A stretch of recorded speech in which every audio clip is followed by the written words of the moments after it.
বিরোধী দলের পক্ষ থেকে যে 5টি নাম দেওয়ার কথা ছিল সেই নামগুলো আমরা এখনো পাইনি। এছাড়াও নাম যদি নাও দেয়, আমরা সকল বিরোধী দলীয় যারা দল আছেন, সদস্য আছেন, তাদের সকলের পরামর্শ আমরা গ্রহণ করব। তারা যদি মিটিংয়ে এসে দেয় ভালো, মিটিংয়ের বাইরে দিলেও আমরা সেটা গ্রহণ করব, লিখিতভাবে যদি দেয়। আমরা জুলাই জাতীয় সনদ পূর্ণাঙ্গভাবে বাস্তবায়ন করতে চাই এবং জুলাই জাতীয় সনদের বাইরেও যে সমস্ত মতামত আসবে সমাজের বিভিন্ন সেকশন থেকে, আইনজীবী, সংবিধান বিশেষজ্ঞ, শিক্ষক সমাজ এবং সাংবাদিক বন্ধুগণ এবং সমাজের আরও অন্যান্য ক্লাস যারা জুলাই গণ অভ্যুত্থানে অংশগ্রহণ করেছেন, সেই সমস্ত ছাত্রনেতৃবৃন্দ, বৈষম্য বিরোধী ছাত্রনেতৃবৃন্দ, সকলের সাথে আমরা আলোচনা করব।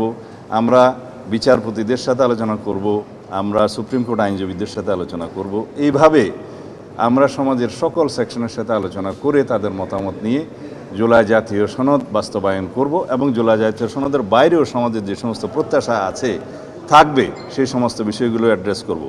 এইভাবে আমরা সংবিধানের প্রস্তাবনা থেকে শুরু করে তফসিল পর্যন্ত সর্বত্র যা যা সংশোধনের প্রয়োজন সেই সমস্ত সংশোধনীগুলো আমরা ধারণ করে সেভাবে আমরা রিপোর্ট প্রণয়ন করব।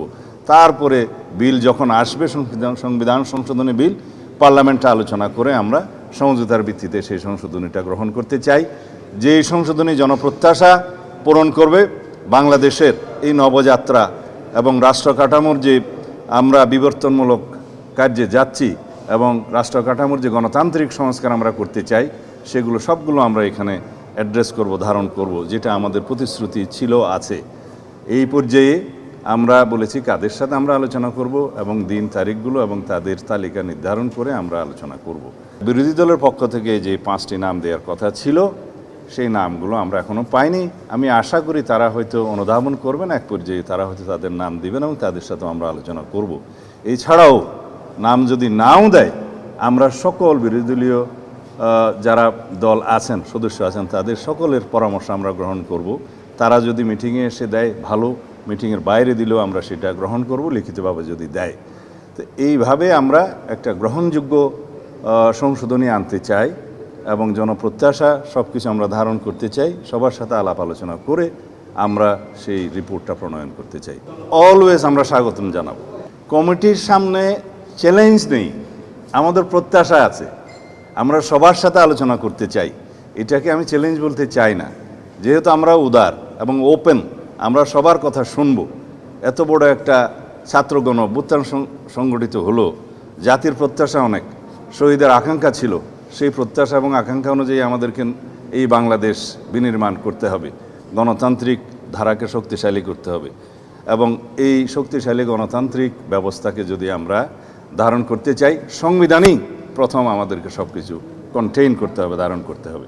এটা আমাদের কামনা করি আমরা এবং জাতি আমাদের কাছে সেই প্রত্যাশা রাখি। আমরা কেবল বসলাম, আমরা যাদের সাথে আলোচনা করার জন্য আজকে ডিসাইড করব বা পরেও আরও আলোচনার জন্য কোনো শ্রেণী আসতে পারে বা কেউ আগ্রহ প্রকাশ করতে পারে, সকল শ্রেণী পেশার মানুষ, পেশাজীবীরা আলোচনা করতে আগ্রহ প্রকাশ করতে পারে, আমরা তাদের সবার সাথে আলোচনা করব। সুতরাং সময়টা এখনই নির্ধারণ করে বলতে পারবো না। 48টার মধ্যে অনেক কিছু আছে আমরা এগ্রিড হয়েছি রাজনৈতিক সমঝোতার দলিল হিসাবে জুলাই জাতীয় সনদে, সেগুলো তো আমরা নেবই। আর যেগুলোতে আমরা নোট অফ ডিসেন্ট দিয়েছি সেগুলো নোট অফ ডিসেন্ট আকারে নেব। এর বাইরেও আমাদের অনেক বক্তব্য আছে, আমাদের নির্বাচনী ইশতেহারে আছে, সেগুলোও আমরা ধারণ করব, যেগুলো জুলাই জাতীয় সনদে প্রতিফলিত হয়নি, আলোচিত হয়েছিল, হয়তো প্রতিফলিত হয়নি।